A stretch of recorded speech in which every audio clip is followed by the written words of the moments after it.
আসসালামু আলাইকুম। প্রিয় দর্শক, নতুন সরকার এসেছে। গত এই মাসের 12 তারিখে নির্বাচন হয়ে গেছে।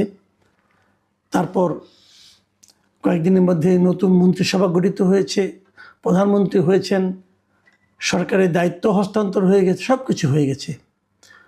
কিন্তু আমাদের উপদেষ্টা যারা ছিলেন, এদের মধ্যে অনেকেই অফিস ছেড়েছেন কিন্তু বাসা ছাড়েননি। মানে তারা যে বাসায় ছিলেন, তারা সেই বাসাটা এখনও দখল করে রেখেছেন। কেন ছাড়েননি? এদিকে সরকারের পক্ষ থেকে বলা হয়েছে, সরকারের যে গণপূর্ত যে বিভাগ আছে, তারা তো এই বাসাগুলি বরাদ্দ দেয়। তারা উপদেষ্টাদেরকে বলেছেন যে আপনারা বাসাটা তাড়াতাড়ি ছেড়ে দেন, কারণ আমাদের নতুন যারা মন্ত্রী হয়েছেন তাদেরকে এই বাসাগুলি বরাদ্দ দিতে হবে। এবং বরাদ্দ দিতে গেলে তো একটু ঝাড়পোছ করতে হবে, পরিষ্কার পরিচ্ছন্ন করতে হবে, একটু টুকটাক রিপেয়ারও করতে হবে, তাই না? কিন্তু তারা বাসা ছাড়ছেন না। এখন যদি তারা বাসা না ছাড়েন, তারা কতদিন ধরে রাখতে পারবেন? বলা হচ্ছে যে নিয়ম অনুযায়ী তারা 2 মাসের মতো রাখতে পারবেন। গণপূর্ত অধিদপ্তর বলেছে যে আপনি 2 মাস রাখতে পারবেন বটে, কিন্তু এই মাসটা পর্যন্ত আপনাকে ভাড়া দিতে হবে না। কারণ যেহেতু ভাঙা মাস, 12 তারিখে ইলেকশন হয়েছে, তাই না?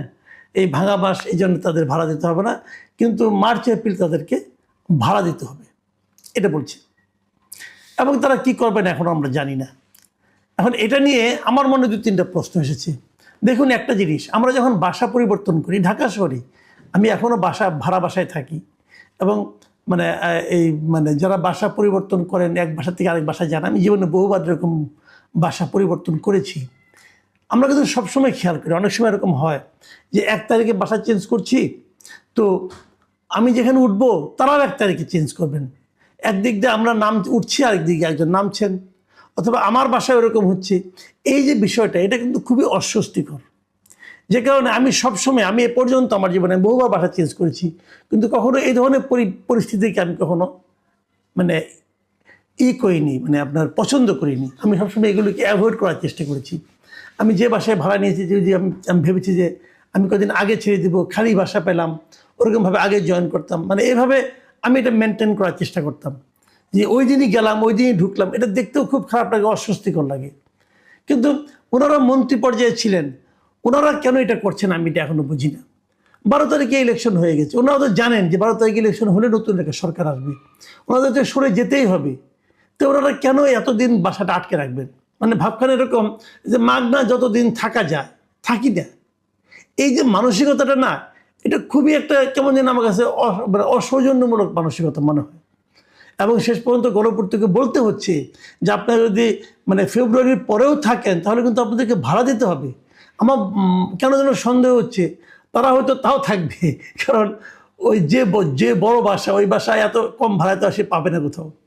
সরকারি ভাড়ার রেটটা তো অনেক কমও হয়, তাই না? ভাবেন, 18 জন উপদেষ্টা বাসা নিয়েছিলেন, সরকারি বাসা নিয়েছিলেন। 16 জন উপদেষ্টা এবং 2 জন প্রধান উপদেষ্টা দিলেন বিশেষ সহকারী, তারাও সরকারি বাসা নিয়েছিলেন। এই 18 জনের মধ্যে 9 জন এর মধ্যে ছেড়ে দিয়েছেন, আরও 9 জন আছেন, এবং এর মধ্যে প্রধান উপদেষ্টা নিজেও আছেন। প্রধান উপদেষ্টা নিজে যমুনার বাসায়, যে বাসায় থাকতেন, তিনি সে বাসায় এখনও আছেন। তিনি নাকি 28 তারিখে যাবেন, ফেব্রুয়ারি মাস পুরোটা থেকে তারপর যাবেন। তো এটা কি কোনো, ওনার নাকি বাসা ঠিকঠাক হচ্ছে, গুলশানে ওনার বাসা আছে, ওরা নাকি ঠিকঠাক হচ্ছে, তারপরে উঠবেন ওখানে। তো ওটা আপনার ঠিকঠাক একদিন করেননি কেন? আপনি কি জানতেন না আপনাকে ফেব্রুয়ারিতে দায়িত্ব ছাড়তে হবে? আপনি একদিন ঠিকঠাক রাখেননি কেন? অথবা এই যমুনায় ওঠার আগে উনি তো এক জায়গায় থাকতেন, তো সেখানে যেয়ে উঠতেন। ওনার তো আর টাকা পয়সার অভাব নাই, তো উঠলেন না কেন? এটা হলো একটা মানসিকতার ব্যাপার। এই মানসিকতার লোকগুলো আমাদের দেশটাকে 18 মাস শাসন করেছে।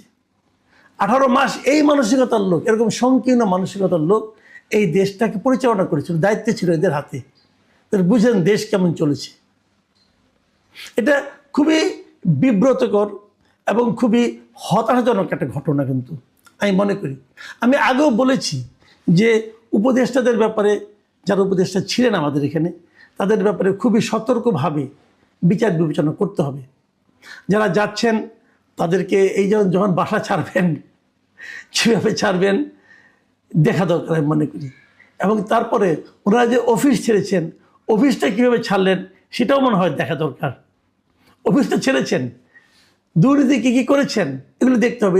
ওই দিন শুনলাম যে স্বাস্থ্য উপদেষ্টা যিনি ছিলেন উনি নাকি যাওয়ার আগে আগে প্রায় 9-10 হাজার কোটি টাকার একটা কাজ কীভাবে তড়িঘড়ি করে নাকি দিয়ে গেছেন। এই ভদ্রমহিলা কিন্তু অসুস্থ, খুবই শরীরের অবস্থা খারাপ। এই উপদেষ্টা হওয়াতে লাভ একটাই হয়েছিল, উনি ওনার সিঙ্গাপুরের ট্রিটমেন্টগুলো সরকারি খরচে করতে পেরেছেন।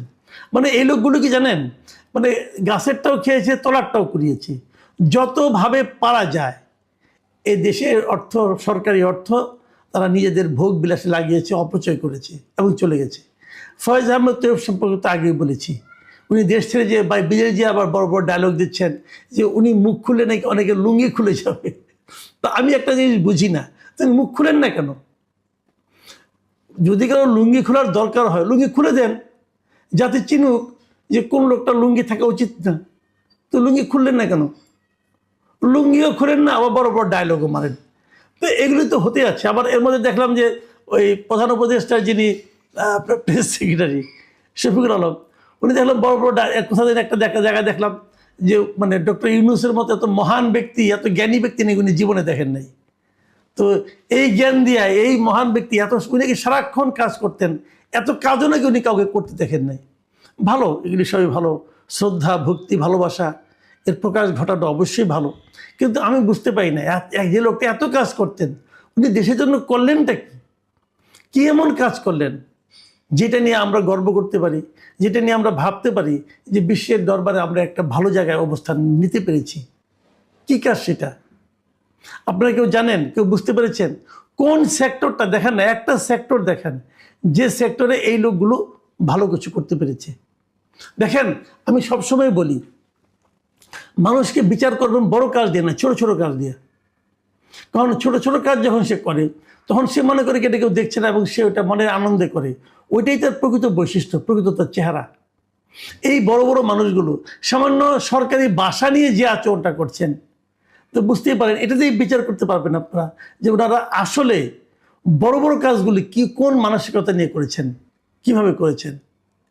এদের নিজস্ব আত্মসম্মান জ্ঞান, এদের নিজস্ব মানে আপনার দেশের প্রতি প্রেম, অথবা অন্যের জিনিসপত্র, অন্যের আপনার এই যে টাকা পয়সা এগুলি ভোগ বিলাসিতা করা, এই যে জায়গাগুলো, এই জায়গাগুলোতে তারা কিন্তু কোনো রকম ছাড় দেননি। মানে মিনিমাম মানে আপনার ভদ্রতা জ্ঞান এদের আছে কিনা আমারও মাঝে মাঝে সন্দেহ হয়। বাসা ছাড়তে চায় না ভাই, এটা কোনো কথা? যে আরও কটা দিন মাগনা থেকে যায়, যে কোনো কথা হলো বলেন? ভাবা যায়? অথচ এদেরকে আমরা কত আশা নিয়ে, কত মানে ভরসা নিয়ে দেশটাকে পরিচালনা করতে দিয়েছিলাম। ভেবেছিলাম এরা আমাদের দেশটাকে চেঞ্জ করে দেবে, ভেবেছিলাম এরা এমন একটা উদাহরণ তৈরি করবে যে উদাহরণটা আমরা পরবর্তী সময় আলোচনা করতে পারবো। অথচ কি